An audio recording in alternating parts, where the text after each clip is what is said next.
Kisah Sang Raja Timur, Bhaskara Varman dari Kamarupa. Bab 1. Darah sungai dan kabut hutan. Di tepi hutan rimba asam yang diselimuti kabut pagi, sungai Brahmaputra berkilauan bagai naga perak yang tak pernah tidur. Dari sungai itulah lahir kehidupan. Kamarupa, kerajaan timur laut India yang diapit pegunungan, Himalaya dan dataran subur Bengal. Di tengah megahnya Pragjotishpura, ibu kota yang penuh menara dan tembok bata merah, seorang bayi lahir ke dunia. Bayi itu adalah Bhaskara Varman, putra Raja Butivarman dan Permaisuri Ratnavati. Tangisnya nyaring seolah menggema hingga hutan-hutan bambu di perbukitan. Sejak kecil, Bhaskara menampakkan tabiat yang berbeda dari pangeran kebanyakan. Ia jarang duduk diam dalam pelajaran istana. Gurunya, seorang Brahmana tua bernama Govindacharya, sering mengeluh karena Bhaskara lebih suka keluar berburu, rusa atau berlayar di sungai dengan para nelayan. Namun ia menyerap pelajaran dengan cepat, dan kecerdikannya membuat kagum bahkan para Brahmana tersohor. Setiap malam, ia mendengarkan dongeng-dongeng tua tentang Arjuna dari Mahabharata, tentang Ashoka yang menaklukkan dunia dengan Dharma, dan tentang Raja-Raja Varman sebelum dirinya yang menegakkan kejayaan Kamarupa. Dari kisah-kisah itu, lahirlah api di hatinya, api yang kelak membakar dirinya untuk meninggikan negeri timur. Bab 2. Takhta dalam bayangan. Kematian datang tiba-tiba pada ayahnya, Raja Butivarman. Ada yang berkata penyakit sungai merenggut nyawanya. Ada pula bisik-bisik tentang racun yang dituang ke dalam piala anggur istana.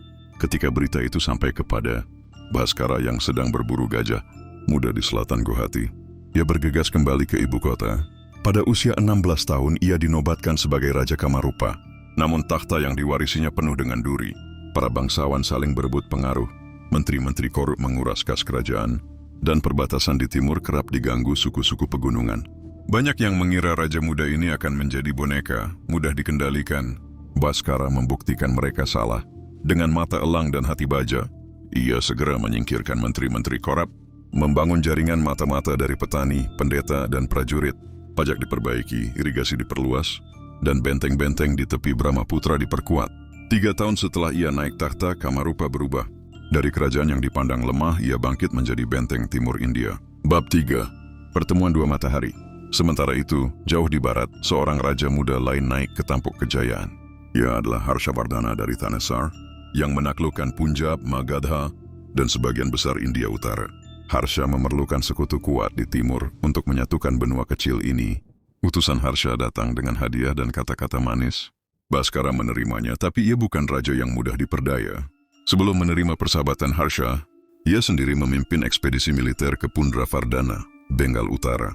Dengan pasukan gajah, kuda, dan perahu perang, ia menaklukkan pemberontak di sana dan memastikan wilayah timur tetap aman. Akhirnya di Kanauj kedua raja bertemu. Harsha dengan aura keberanian dan ambisi, Bhaskara dengan ketenangan dan kebijaksanaan. Pertemuan itu disebut banyak orang sebagai pertemuan dua matahari. Keduanya bersumpah untuk menjadi saudara. Harsha menyerahkan wilayah tambahan di timur Magadha, sementara Bhaskara menghadiahkan naskah-naskah kuno dari Pragjotishpura, termasuk teks warisan Gupta yang jarang ditemukan.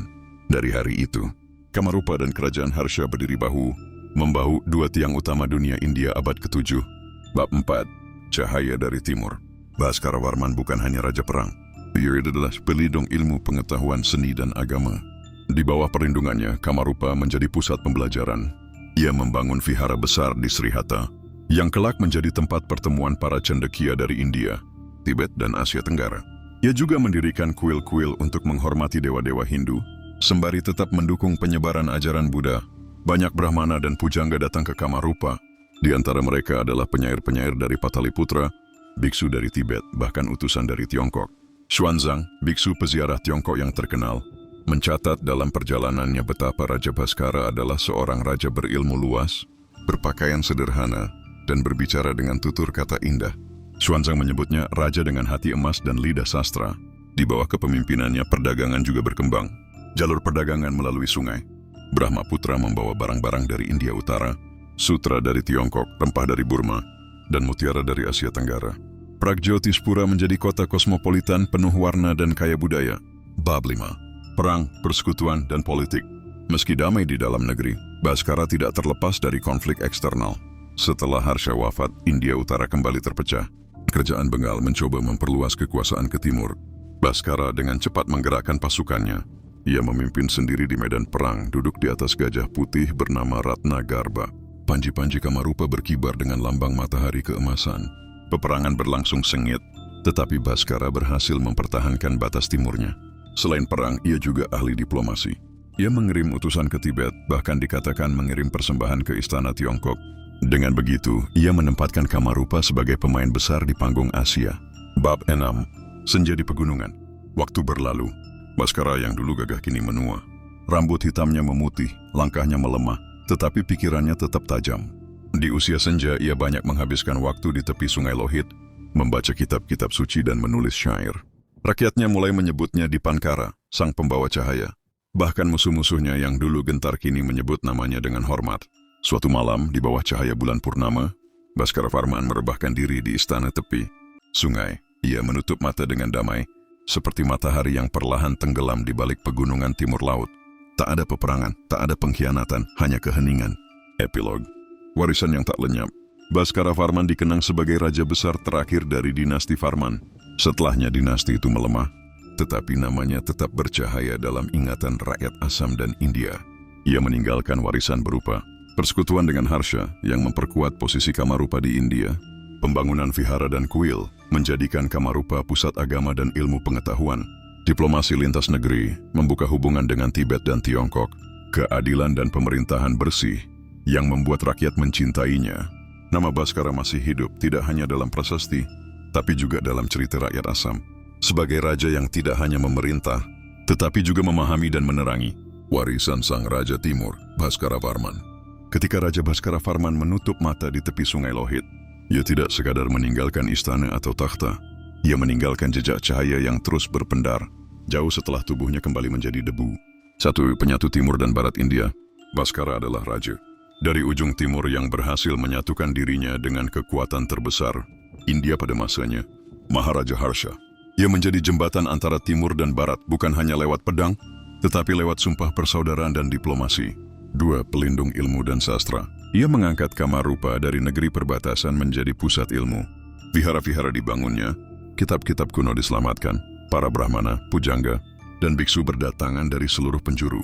Bahkan Xuanzang, peziarah dari Tiongkok, mencatatnya sebagai raja yang berhati emas dan berlidah sastra. Tiga, keseimbangan agama. Bhaskara tidak terjebak dalam fanatisme. Ia mendukung kuil Hindu untuk dewa-dewa purba, namun juga memuliakan vihara Buddha.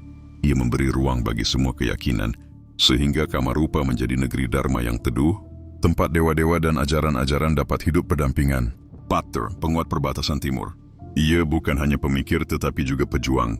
Dengan gajah perangnya Ratnagarba, ia menahan serangan dari Bengal dan suku-suku perbatasan. Ia memastikan Kamarupa tidak menjadi tanah rebutan, melainkan tembok timur India yang kokoh. 5. Diplomasi keluar benua. Ia menjalin hubungan dengan Tibet dan Tiongkok. Utusan-utusan dikirimkan, hadiah-hadiah dipertukarkan.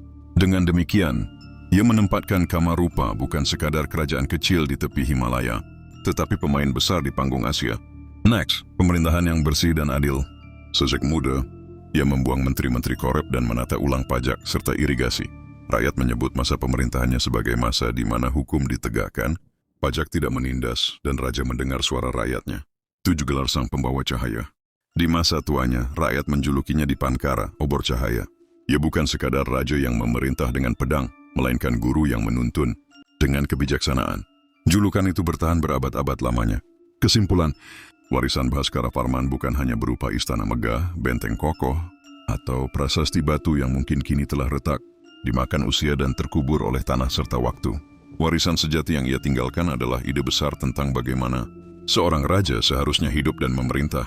Ia tidak hanya dikenang sebagai penguasa, tetapi sebagai teladan tentang keseimbangan antara kekuatan dan kebijaksanaan, antara perang dan kedamaian, antara pedang dan pena. Bhaskara Varman menunjukkan bahwa seorang raja yang sejati bukanlah hanya penakluk medan perang, melainkan juga penakluk hati rakyatnya. Dengan pedang, ia menjaga perbatasan negerinya dari serangan musuh. Dengan pena, ia menulis surat dan syair yang meninggikan martabat budaya bangsanya. Dan dengan hati yang lembut, ia merangkul berbagai agama dan keyakinan, memberi ruang bagi semua ajaran untuk hidup berdampingan tanpa pertikaian. Di bawah pemerintahannya, Kamarupa tidak hanya menjadi kerajaan yang ditakuti, tetapi juga dihormati. Ia menjadikan Pragjotishpura bukan sekadar ibu kota politik, melainkan pusat pengetahuan dan kebudayaan yang menarik Brahmana dari Magadha, biksu dari Tibet, hingga utusan dari Tiongkok. Ia menjalin diplomasi lintas benua, menghubungkan timur laut India dengan dunia yang lebih luas. Inilah warisan yang lebih berharga daripada harta, karun emas, jaringan persaudaraan dan ilmu, pengetahuan yang menyatukan bangsa-bangsa. Meskipun setelah wafatnya dinasti Varman perlahan memudar, nama Bhaskara Varman tidak ikut tenggelam. Justru, ia dikenang sebagai raja besar terakhir dari garis keturunan itu. Laksana nyala api terakhir yang paling terang sebelum padam. Rakyat Kamarupa menyebutnya Dipankara, sang pembawa cahaya, dan gelar itu melekat hingga berabad-abad lamanya. Namanya tetap hidup dalam cerita rakyat Assam, dalam catatan para peziarah asing, dan dalam prasasti yang menyebutnya sebagai raja yang agung. Bhaskara Varman adalah cahaya dari timur, sosok yang sekali muncul dalam sejarah untuk menyinari seluruh India dengan kilau kebijaksanaan dan kekuatannya. Dengan demikian, warisan Bhaskara Varman tidak hanya dapat diukur dengan tanah yang ia kuasai atau bangunan yang ia dirikan, melainkan dengan inspirasi abadi yang ia tanamkan, bahwa seorang pemimpin sejati adalah ia yang mampu menggabungkan kejayaan dunia dengan kedamaian hati, kejayaan lahir dengan kebijaksanaan batin. Kemegahan istana akan runtuh, tembok benteng akan retak dan takhta emas akan lapuk oleh waktu. Namun, nama seorang raja akan hidup abadi bila ia menanamkan kebaikan di hati rakyatnya. Aku percaya pedang yang dihunus tanpa kebijaksanaan hanyalah pisau, tukang jagal. Tetapi pedang yang ditempa dengan visi, kasih, dan keberanian menjadi cahaya yang melindungi bangsa dari kegelapan.